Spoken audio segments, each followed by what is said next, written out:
Olá, essa é a nossa aula de Termoquímica parte 2 e eu sou a professora Daniele. Desde a pré-história, é constante o interesse do ser humano em conseguir controlar a energia. Inicialmente, ele aprendeu a manipular o fogo, fato que permitiu a ele cozinhar os alimentos e deixar de temer o frio.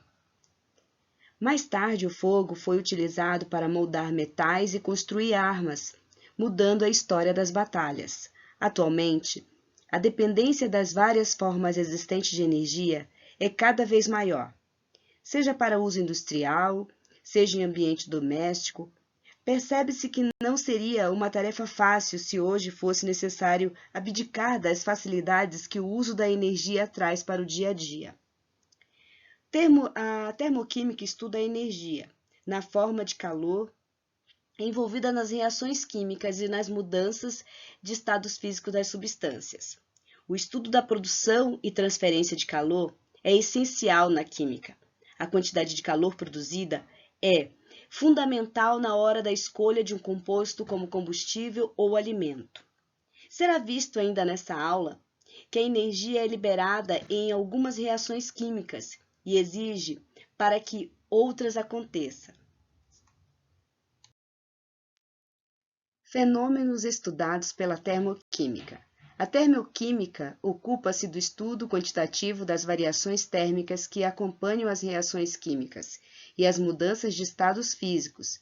Em função do calor envolvido, os fenômenos podem ser de dois tipos, endotérmico e exotérmico.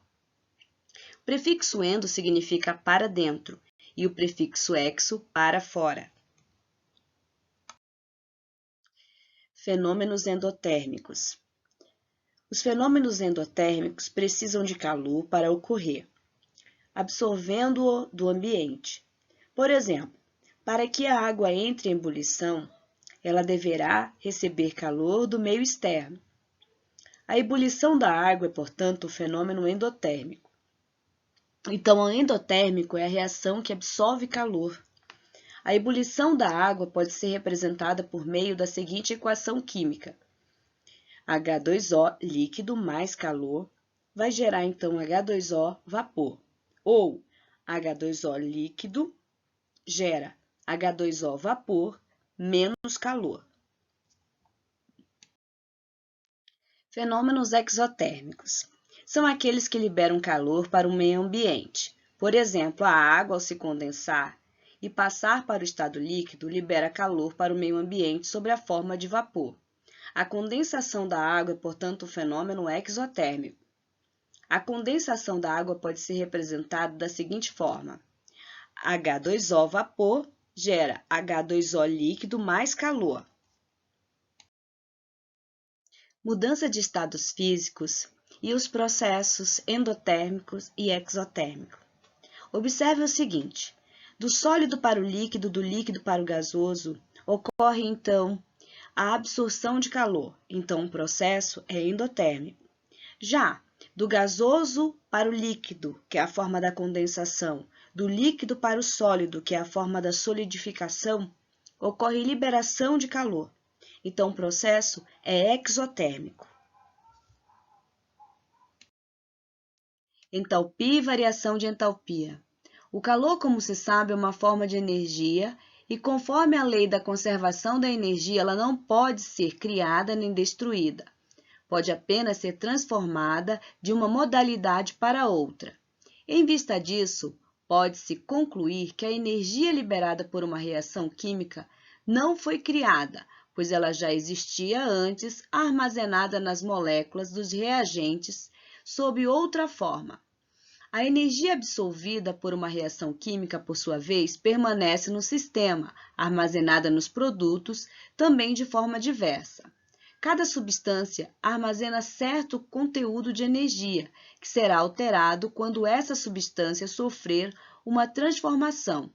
Esse conteúdo energético que cada molécula tem é denominado de entalpia e é representado pela letra H. Vimos na aula anterior que a variação de entalpia, que é a variação energética, ela se calcula a partir da quantidade de produtos, do valor dos produtos, menos a quantidade de reagentes. Só que se o valor der negativo, isso significa que a reação é exotérmica, pois foi liberado calor e o valor da entalpia dos produtos é menor que a entalpia dos reagentes. Por outro lado, se o valor da variação der positivo, a reação é denominada endotérmica, pois com a absorção de energia, a entalpia dos produtos será maior que a dos reagentes. Entalpia e variação de entalpias. Vamos ao exemplo. A queima do carvão libera 393 kJ de energia na forma de calor. Assim, o valor da variação da entalpia nessa reação é dada por variação de entalpia é igual a menos 393 kJ. Isso quer dizer que, se deu negativo, o processo é exotérmico. No 2, já a reação de decomposição da água, mostrada agora, absorve calor e sua variação de entalpia é positiva. Isso quer dizer que essa entalpia, essa variação, ela é endotérmica, porque o seu valor é positivo. Por meio de um gráfico, é possível representar um diagrama geral que relaciona a entalpia em função do desenvolvimento da reação. A análise do gráfico demonstra que, nesse processo, a entalpia dos reagentes, representado por HR, é maior que a entalpia dos produtos, representado por HP, e, por isso, há liberação de energia. Nos diagramas de entalpia, a seta indica o sentido da reação. Quando está para baixo, a energia é liberada.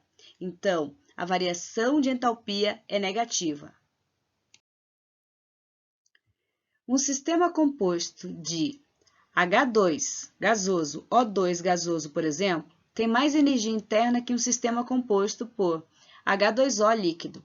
Isso ocorre porque o sistema perde energia. Então, a variação de entalpia é menor que zero, quando H2 e O2 são convertidos em H2O. Vamos ver o exemplo. Nós temos ali o reagente vale zero de energia, o produto menos 285,83 kJ. Quando vamos aplicar a fórmula, nós vamos observar o seguinte: a quantidade de produto é negativo, menos a quantidade de reagente. Ao realizarmos a conta, nós vamos ter o valor negativo. Então, portanto, a liberação é de 285,83 kJ.